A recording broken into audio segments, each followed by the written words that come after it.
Ležím s lehkou zahálkou, nad hlavou mám truhlík, ten truhlík s vonou a zalkou a u postele budík. Ze sna probudím se s leknutím a nezvoní mi budík.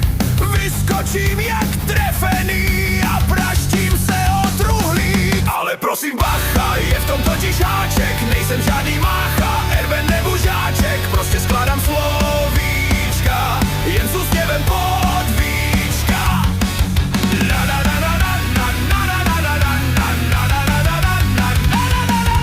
Slova mají pobavit, to je přece jasné. Je pak úsměv na líci a cítíme se krásně. Ale prosím bacha, je v tom totiž háček, nejsem žádný mácha, Erben nebo žáček, prostě skládám slovíčka, jen s úsměvem pod víčka.